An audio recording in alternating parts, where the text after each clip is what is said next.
Hello everyone! Today we're doing something a little bit different. I'm going to be showing you how I edit my videos. This isn't anything too in-depth, but it's kind of showing you my process. I'm going to be moving my mouse a lot because I'm moving my hands, but you can't see that. So yeah, let's just start with what I usually do. So I have all my clips here. Here I have the 3 clips from my last video that it should be up by now. Let's hope it's up by now. And here I have also imported my kind of intro, and then we have the outro screen, and then here we have the song that I'm going to be using. I always have the song and where you can download it and the YouTube video linked in the description if you just scroll down. But I will also link the YouTube channel. I think you pronounce it Lukrembo, and I will link their YouTube channel because they have a lot of copyright-free songs, and I just downloaded that. What I start with is I take my music. Now, you don't have to start with the sound. I usually do that since I have to base off the actual intro from the music. So I'm just going to drag both of these, and then it's on 3 seconds. It's zoomed in on 3 seconds. Now, the program that I'm using is OpenShot Video Editor. I think I could link it down in the description. I'll try, I'm not quite sure. If I do find it, then it will be in the description. I'm going to cut exactly where the note is or the beat, depending on the actual song.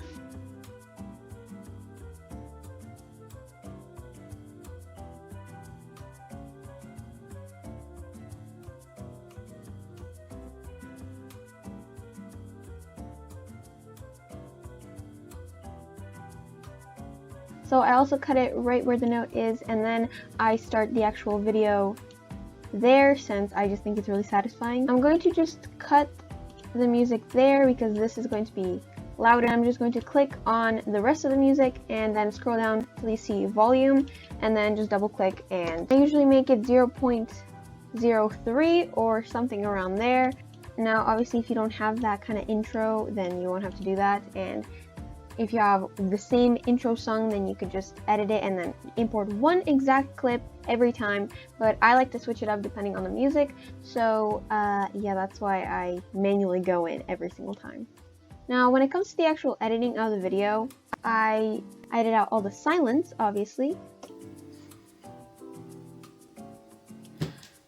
and we can see here I was filming upside down. So what I like to do here, if I was accidentally filming upside down or it's rotated really weirdly, I will right click, and here I can find rotate, which works if I've been filming vertically and then I need to rotate it so it's actually, landscape, and then I go in with transform. But since I was just filming upside down here, I'm going to click transform.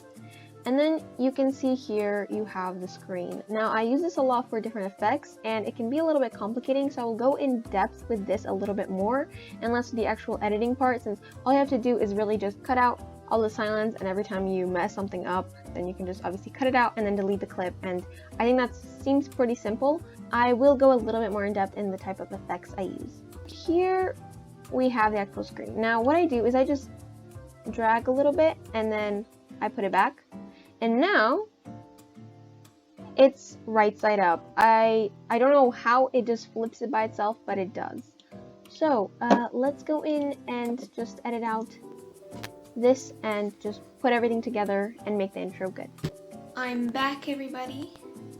I'm running out of hand movements to do, so it's gonna get weird. So I'm just gonna cut it right here where I start to talk. Now, one thing that you can do is separate the audio. If you go to separate audio, you can do single clip or multiple clips. Now, I don't usually separate the audio because I just find that makes things a little bit more complicated. Now, I'm going to be showing you how I do my weird effects and how I follow my hands and stuff like that, because there isn't really any type of effect here that can let you do that. And I think with the transform here, you can do so much and you can really add a lot of different effects. So, if I'm going to be following my hands, I'm back, everybody. I'm running out of hand movements to do. And maybe we'll cut it around there. What I do is I clicked on transform, And here sometimes there's only a circle here, and then sometimes you can actually like drag the corners. I don't know why that happens, but what I do is I just make sure that I have this on, and then I drag. Now, usually in like drawing programs or anything like that, or photo editing programs, you can just hold shift, and then when you scale things up and down, it doesn't morph it. But I've tried shift and it doesn't work with this program, so you just kind of have to be careful to follow the corner. I usually just follow that corner until it's basically like that. There we go. And I'll just start following my hands. Now I do have two hands, so I don't know which one to follow, but we'll go with this one since that is the one in frame. Now, what I do is the hand went there, and then I drag it over here. And then what that does is it just does it by itself. You don't really have to do anything, just where you want it to start and where you want it to stop. And then I just keep going. My hands move there, and then I move that here. Sometimes this can be very, very tedious, and I tend to zoom in a ton, but overall I think this adds a little bit of interest to your videos.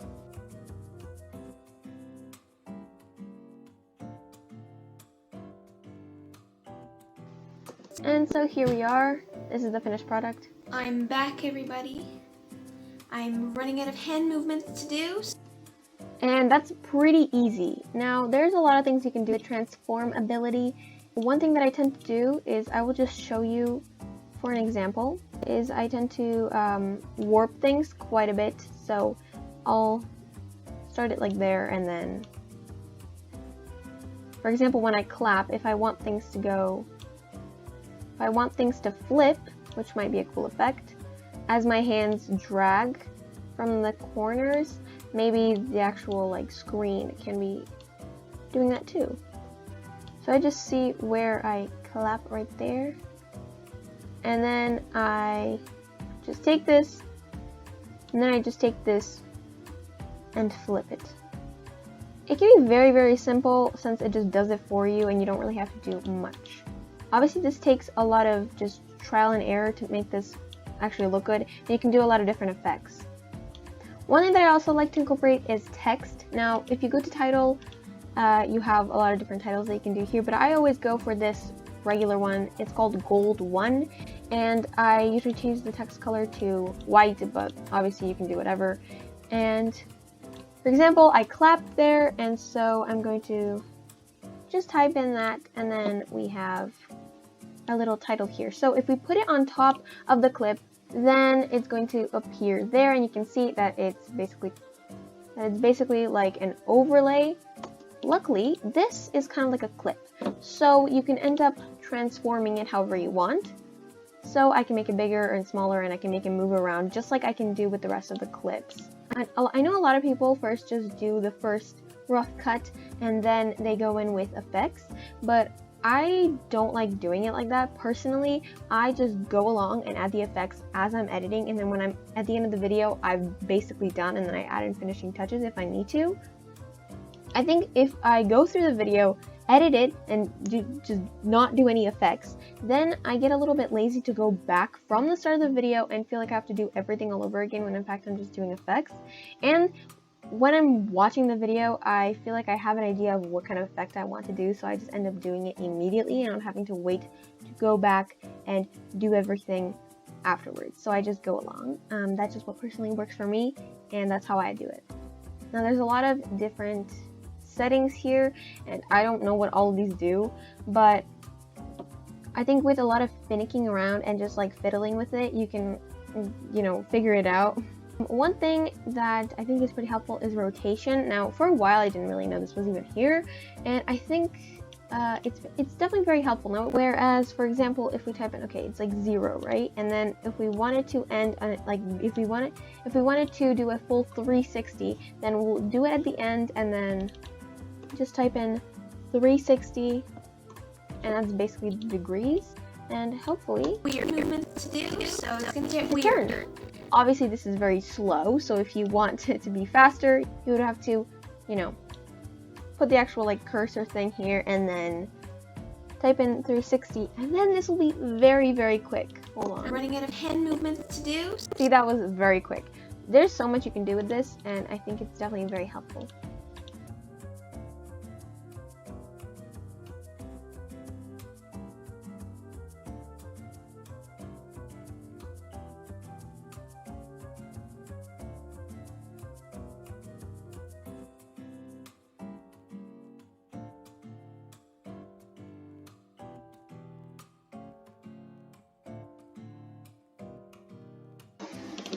So as you can see, this is really just me cutting stuff out and adding text, and it's very, very simple. My editing isn't anything crazy, except that I add a lot of effects most of the time and a lot of movement to my videos, since sometimes these longer videos especially can get a little bit boring, and I think adding a little bit of difference to the actual video and the angles can add a lot and a lot of interest, and it can make it a lot less boring.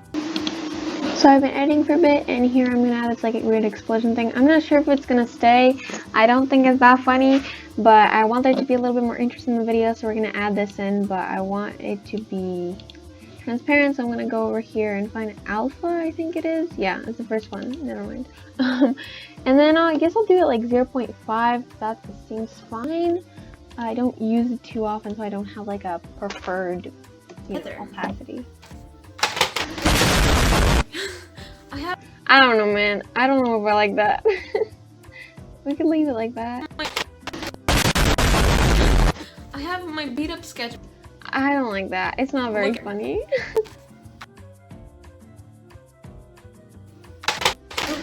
I'm sorry.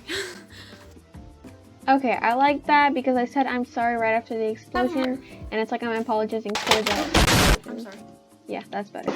Okay, so I'm finally done editing this video, and basically what I did is here I have a voiceover right here over the part that I sped up. So what I did was I right-clicked on it, and then there's time, fast forward, and then there's 2 times speed, 4 times speed, 8 times speed, and 16 times speed.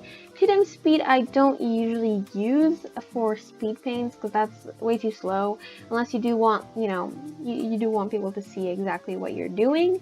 4 times speed I think is pretty much ideal if you're not doing anything too long, but you know, you still want it pretty fast. And then 8 times speed I think works great for longer stuff, like if you've been painting or whatever for a really long time. And 16 times speed is just not, no. Don't do 16 times speed, it's going to fry everything, okay?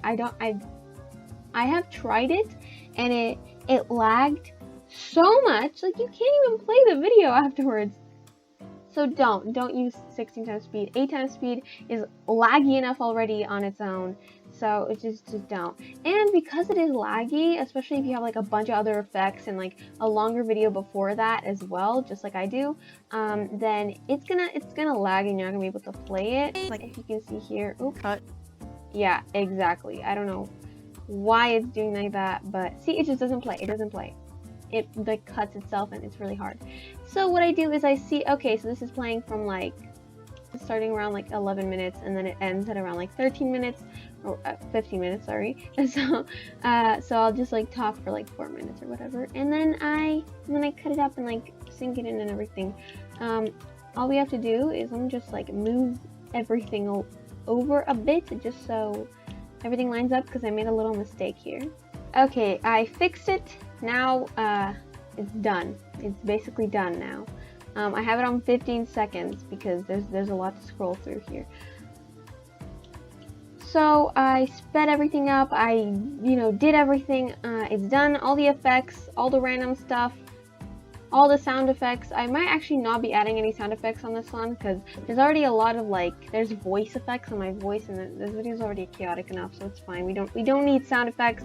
It does make it like a moment way more impactful, but I'm so tired. I have to upload this video today. I still haven't made the thumbnail or anything. I've been procrastinating editing the video for way too long now. Okay, let's just get this over with. It's gonna take ages to export anyway. All we have to do now, we bring the outro over here, and then we go all the way in front. Copy this. Remember when I cut it? That's why I cut it. Yeah, so I could change the volume for the rest of the song, but also so I could just do this. Easy. There we go. And now, outro is all nice. Yay. The video's done. Save. Make sure to save a lot. Okay, don't be like me. I always forget to save. And export. And next we do the thumbnail. So if you want a separate video on how I do thumbnails, I don't know, comment down below. I don't consider myself an expert, but this is how I edit. This is my process. I know it's not anything too in-depth, but I feel like if you want an in-depth editing tutorial for like really beginners, like I think it's pretty self-explanatory. Blah, and I can't speak. You just cut and then move and cut and then move and then cut and then move. I don't know, delete, you know, it's really, I just show you my technique and how I do it and my process and all that stuff. And yeah, I hope this was helpful or entertaining or something. I don't know. Okay, I know this is a little bit different. And so if you're new here, check out my other videos if you like art and stuff or whatever. Or stick around because I might do a thumbnail video if you want. I don't know. Like, subscribe if you want. I'm not peer pressuring you to do anything, okay? and yeah. I guess bye, right? Bye.